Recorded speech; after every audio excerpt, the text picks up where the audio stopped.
a lot of our agricultural products don't come from cities with good infrastructure. And in the journey that we've had preparing for this summit, we met a very interesting company. And I will now hand over the floor to also an online contribution to Caylee Talpert, Head of Corporate Growth at Anyway Solutions, who will tell us how their organization is solving the problem of farm to hub, I'll say, or production zone to hub. Over to you, Caylee. Great, thank you so much. And I'm sorry I couldn't be there in person, but really appreciate this opportunity and appreciate everyone who's still in the room after a very long and intense day. I'm Caylee Talpert. I head corporate growth at Anyway Solutions. And let me start. I think I'm coming from a slightly different perspective to some of the others on the chat on the panel. This really practitioner's perspective, the private sector, and hope can put some of the ideas and policies into practice through this talk. So let me start just a few words on what Anyway Solution does. We're an engineering consulting firm that specializes in climate resilient transportation infrastructure. And I'll talk in a second more about what that is. Anyway's always worked in emerging markets, mainly in Africa and Asia Pacific. We've been doing this for over 2 decades across 35 countries. So really, I guess what's unique and what I'm hoping I can bring to this panel is really this niche we fulfill of, on one hand, understanding the local context and often challenges in these markets and how to overcome them.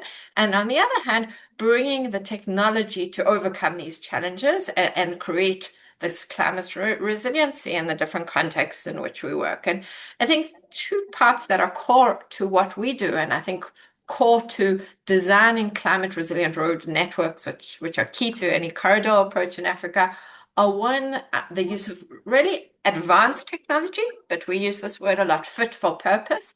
And why technology? Because what we find, and I'll talk more about this, is data is often the piece that's lacking. It's either outdated or we're not sure if it's accurate, or that there's a difficulty in getting this holistic picture. And that's where technology plays a huge part.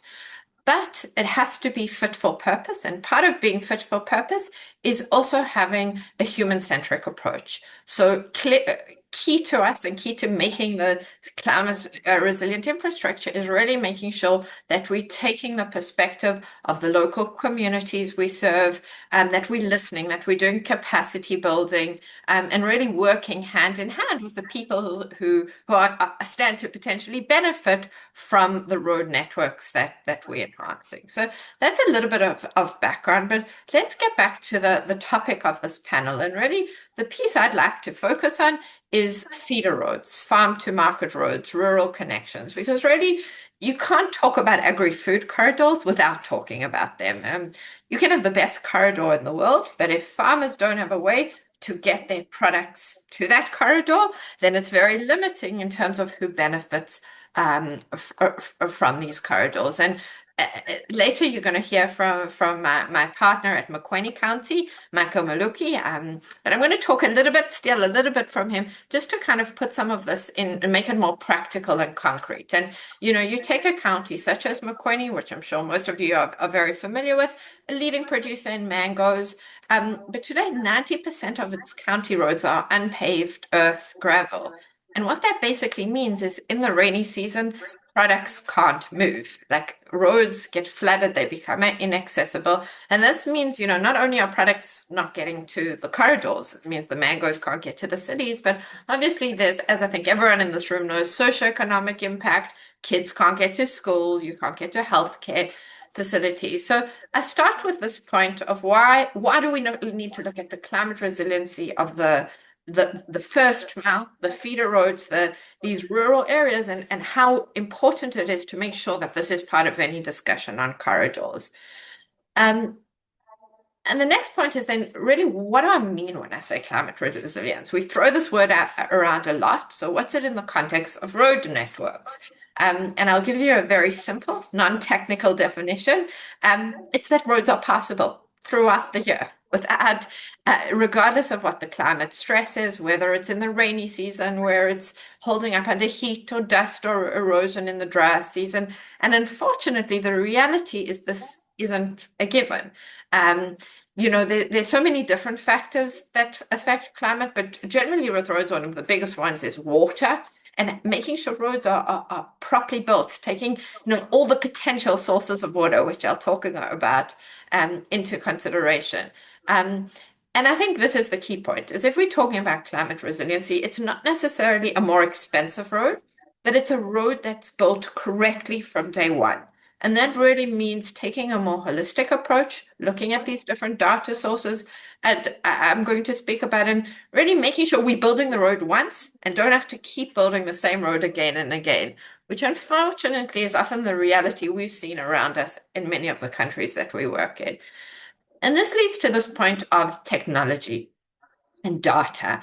Again, as we said, if you don't have reliable data on where roads are, what conditions they're in, how they were built, where are the populations they serve, where are the markets, it's very hard to build climate resilience into the road. Because really what you need is our engineers trying to get a much broader perspective, taking into consideration all these different aspects. And how do we do it? We use a lot of we've got a toolbox today, I should say. We're not a technology company ourselves, we're agnostic, but what that does is it allows us to pull the different technologies that are fit for purpose.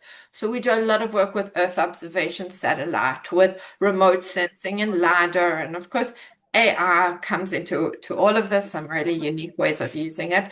And what this enables us to do is to get this data that's missing and doing it at scale and do it in an affordable way, often without even going onto the ground in the first stages. At some point you need to fix roads, you need to be on the ground, but it allows us to do it in a much more scalable way and get this really holistic view.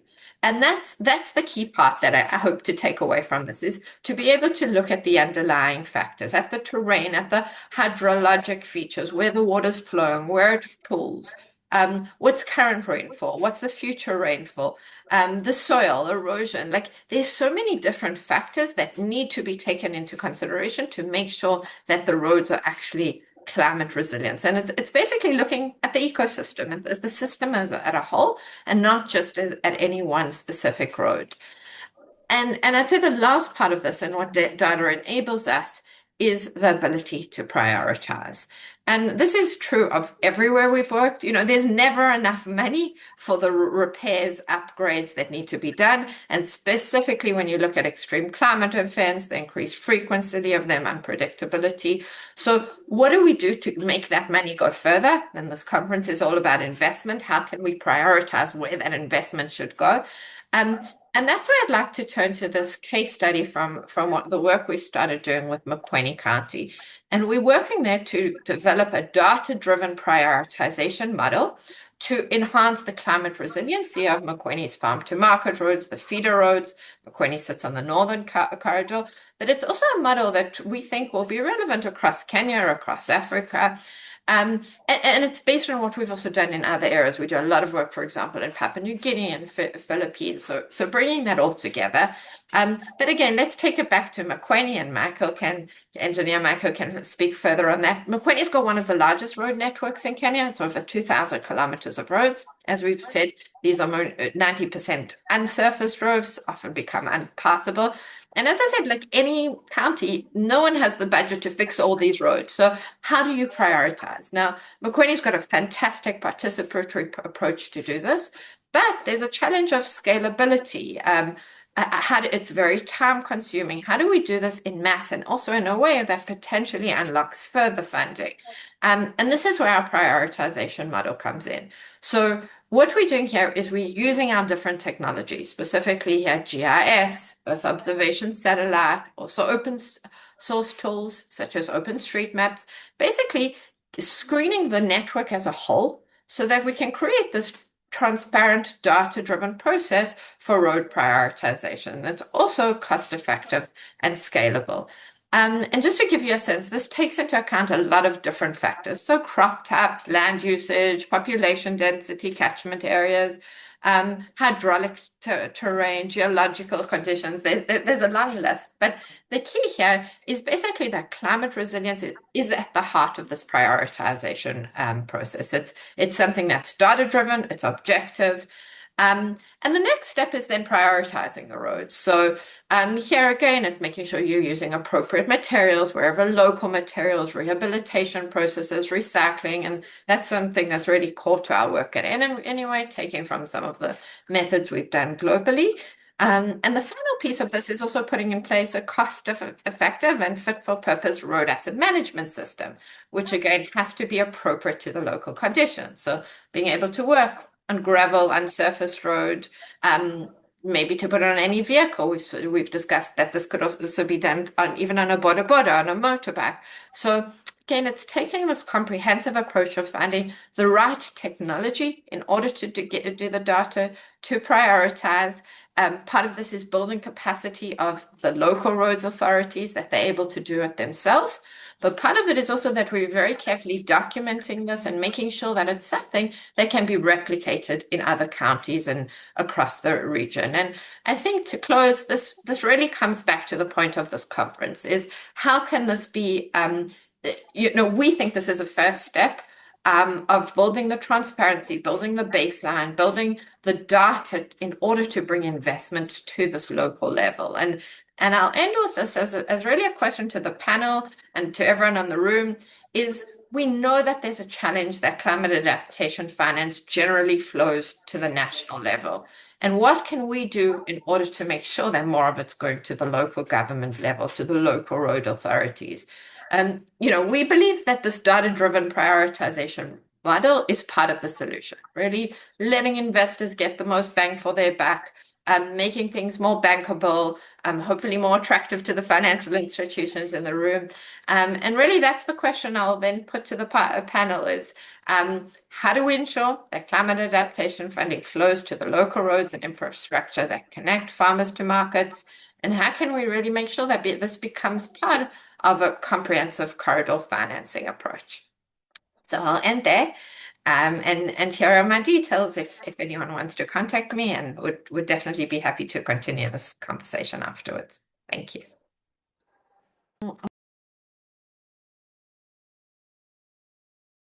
So now I'm going to put Engineer Maluki on the spot. You're coming in with a public sector perspective, but you're doing incredible work with the private sector.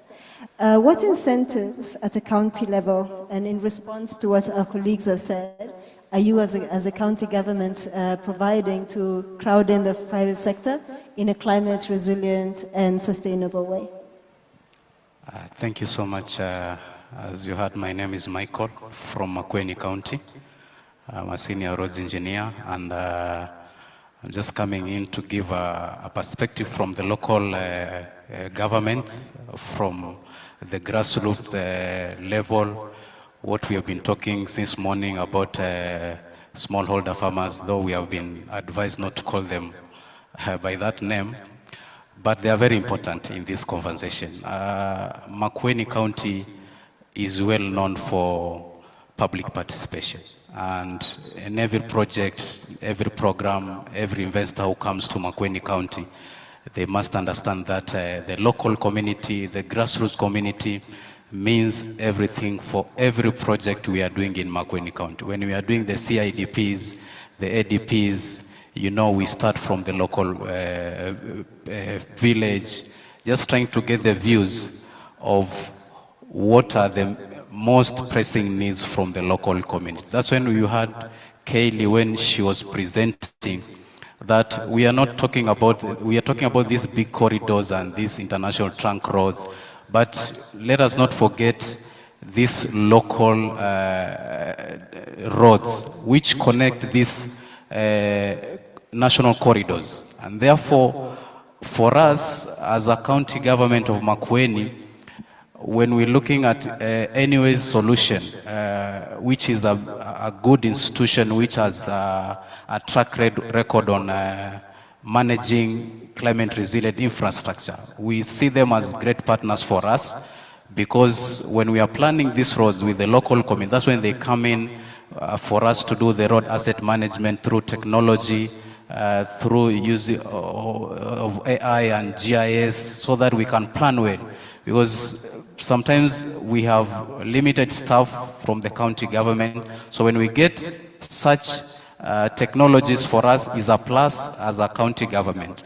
And therefore, when investors come, we have our data. We have our data which we have prepared for all the roads, for all the key roads, so that we may be able now to utilize the meager resources we receive from the national government to make and prioritize the key roads which we are building. That's when investors come, we have our data to showcase, we have our data to tell them this is where we are as a government, these are the priority roads, and there is a partner here who is helping us capture this data in a modern way, in a way which anybody from anywhere across the world can have this data, can analyze it, and get to know which are the pressing needs for the Makueni residents. So we are not just building roads that move goods to the corridors. We are building roads which go beyond the transport function, that we are creating roads which have a climate resilient aspect that Caylee was insisting. We do not want to go back and just making roads the way we used to make them, just bringing a grader or a backhoe, doing maraming and such things. We want to build roads that when it rains, these roads are passable. When it is dusty, you are seeing when she was presenting their roadside tree growing, you know, preventing those dusts for the community. And that's what we are looking as a county government, that trying to incentivize investors to come and work with us in Makueni County as we try to build roads which are climate resilient and go beyond the transport function. Thank you.